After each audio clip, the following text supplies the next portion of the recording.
So, of course, one of the first things that we look at when we're trying to improve blood flow is reducing inflammation.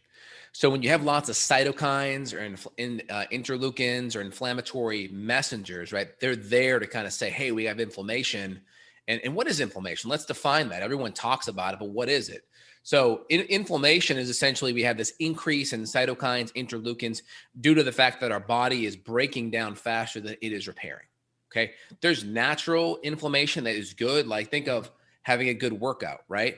You naturally get a little bit sore afterwards. And then a day or two later, you get stronger and your muscles get more, I don't know, adaptable. And then you develop more strength, more tensile strength, more power, more output because that your muscles adapted to that inflammation.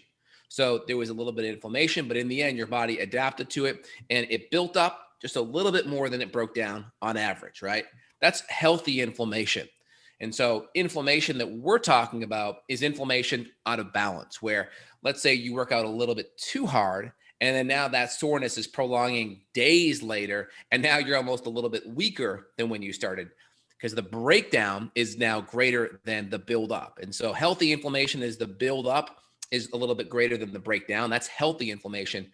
Unhealthy inflammation is the breakdown is a little bit higher than the buildup. And that's what we're talking about today. And so, of course, too much exercise, too much inflammatory foods, especially in the way of foods that are nutrient poor, foods that are too high in refined vegetable oils. Remember, good healthy fats, they become your cell membranes. Every cell has a lipid bilayer in the body. Your brain's, 70% fat and cholesterol. So if you're eating junky fats, that's going to cause your cell membranes to turn over to being very unhealthy. It's also going to cause your brain to turn over to be very unhealthy. And there's some data showing that you're going to have those cell membranes hang out for up to 6 years with the junky fats that you're eating.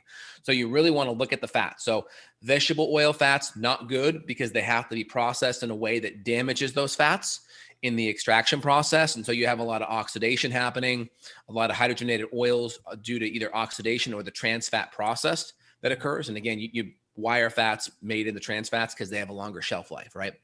And so we want fats, if they're on the plant side, that are not going to be denatured. So avocado oil may be okay. Olive oil, if cold pressed and extra virgin and good quality and a good brand, is okay. Of course, our saturated fats are the best because they're the most heat stable. So coconut, animal fats, maybe some palm. Of course, like any of your tallows are really good, especially if the animals are healthy and pasture raised. These are going to be your best fats. So at least 50% of our fats, we want to be saturated, high quality, because it guarantees them not being oxidized and acidified.